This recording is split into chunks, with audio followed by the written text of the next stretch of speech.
Our last contribution is a duo presentation by Pat Byrne from Intermec. Pat joined the company as Chief Executive Officer in July 2007. He's a 24-year veteran of Hewlett-Packard and Agilent Technologies, and he held various positions, more and more responsible in areas like research, engineering, marketing, and general management. May I give you the floor? Yeah, thank you. And he will do this presentation in combination with Gary Winter over there, who is, let me say it right, Head of Business Development and Fulfillment of Royal Mail. Thank you very much. And I realize I'm the last speaker on the last session today, so I'm between you and the evening. So we'll make this very quick. I'm just going to introduce Intermec for a minute and just talk about where we're focused, and then turn it over to Gary to talk about Royal Mail. As you'll see here, these are the kinds of solutions we provide for our customers in postal. The key thing I wanted to do is talk about something that's, I think, a very important asset of each of your organizations. What Intermec does is it focuses on bringing all the power of the enterprise to that customer and all the needs of that customer to access all the capabilities of the enterprise by empowering the mobile worker. So it's that mobile worker at the point of the customer interaction that is the real asset that we're trying to enable. So there's lots of mobile workers. In the example that we're going to talk about with Royal Mail, 25,000 mobile workers. 35,000 mobile workers trained within 12 weeks in order to improve the customer interaction. That customer interaction is an extremely valuable part of your business. So that person that's at the doorstep, empowering them to bring the full power of your enterprise to that customer is a very powerful force to drive revenue, to drive customer satisfaction. That is an expensive workforce. That tens of thousands of those people, they're driving around in expensive trucks, they're unionized, they have and they're all around, they're driving with gasoline and all those costs. How do you make that workforce is an expensive workforce into a real asset for your business? Because that is the surface area that is facing the customer. So that's what we focus on, is empowering that mobile worker to bring the full power of your enterprise to that customer experience. That workforce is a trusted workforce. I've heard consistently as I've been around the postal industry that one of the most powerful things about the postal business is the brand power that all of you bring. It's a trusted brand. And so building on that brand power by empowering that mobile worker is what we focus on, and focus on those high value-added interactions. Some of the great examples from Canada Post and Belgian Post today were about high value-added interactions, ways of leveraging that experience. So these are some of the technologies we provide, but I think as you'll see in the example, it's all about bringing power of technology to that mobile worker so as they can turn transactions into interactions, as we were talked about from Capgemini. Let's go to the next slide. Oh, wait, I'm the guy who pushes the slide. So these are all the balance issues in the industry, right? Postal industry under pressures, attaining a balance in emerging economies that don't have the benefit of infrastructure. I was recently interacting with a number of Latin American postal areas. There isn't as much infrastructure. But here's an idea. The mobile internet is going to be the most powerful force in technology. 75 billion text messages last month. 75 billion. There's a billion text messages a day in the United States. There's a billion text messages a day in Europe, and then there's a billion a day everywhere else. 1 trillion minutes of voice traffic last year in the United States. So the power of the mobile internet, I was just recently in Riyadh, Saudi Arabia, and you're driving around in the desert, and the most powerful 3G network is available. And so how does that ever get paid for? That kind of infrastructure is available all over Europe, it's available all over Asia, it's available in developing countries. So the telecommunications infrastructure is now available. The cellular network is now available as an enterprise IT platform. Paid for by the consumer, but leverageable by the enterprise. And I think that's a very, very powerful force I asked a bunch of employees just the other day, how many of you 5 years ago had a full QWERTY keyboard cell phone? You know, full keyboard cell phone. How many of you had it 5 years ago? And the answer was a few people 5 years ago. And now, of course, it was 90% of the people. So this power of the mobile, of the cell phone, of the telecommunications infrastructure available as an enterprise IT platform is a very powerful force that goes across both developed and developing countries to move forward the ability to empower this mobile workforce. And so it is throughout this area, and I won't go through the specifics here, I want to turn it over to Gary. What Intermec does is it focuses on lowering costs, because it's a big fixed cost business, improving customer satisfaction so it continues to build on the brand, and increasing revenue. Revenue attachment to that postal mobile worker delivering the experience to the customer. So that's what we're focused on, and I wanted to now ask Gary. I'll turn it over to Gary and he'll cover this specific example we have in our partnership with Royal Mail.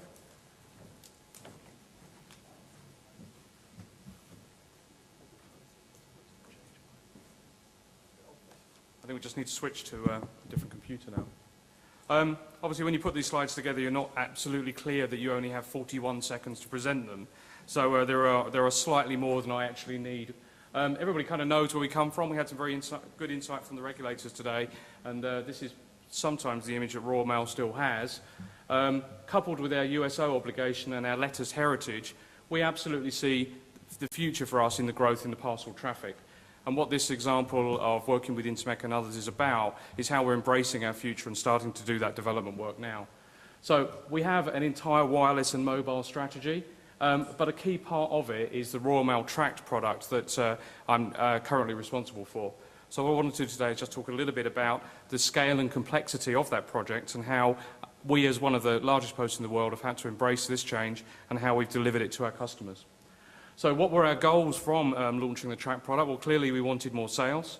We want to increase our operational communications, because at the moment the postmen go off with a bag on their shoulder and that's the last we see of them until they come back from their round. We want to improve our delivery efficiency and the delivery experience. And we want to have better communication with our customers, telling them what's happening within the network, what's happening within our world as it impacts them when they're waiting for their parcel. We wanted real-time delivery confirmation, which we haven't had on any of our products before. We've waited for the postman to come back and fill out sheafs of paperwork, which is clearly very inefficient. And we also wanted to improve the way we bill our customers. We do rely on pre-advice and then sampling for revenue protection, but we want to be billing customers for what they actually post. So what did we do? I would love to spend the next 20 minutes describing this diagram to you, but I have no clue what it's about. But what I do know is that we had four or five key elements that we had to build in terms of delivering the mobile network. So we had to find the right device, work on connectivity, how we transfer the data, and then how we transform that data and store it in our databases to make it usable for customers. And there's some of the names of the partners up here that we worked with to deliver it are listed. And clearly we also worked hand in hand with our key IT partner, which is CSC, that help Royal Mail in everything they do. So how did we do it? Well, we put the customer at the heart of the business, and we were thinking in the entire time about how we were going to improve their experience of sending parcels with Royal Mail. But as you can see from here, the range of people that we had to interact with within Royal Mail was immense. We're 180,000 people, and this was a large project that impacted internally and externally in a number of ways. We ended up with the largest ever software deployment over Wi-Fi when we rolled the technology out to the 35,000 units that we've already mentioned. We also had to automate what's been a completely manual cross-docking operation. And clearly, this was a big people change as well. So we had to do it hand in hand with all the people and with the cooperation of the main unions within the business. So how did it end up? Well, rather than showing you a few more slides, I thought you might like to see this. Please.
So as you can see, it was a massive project.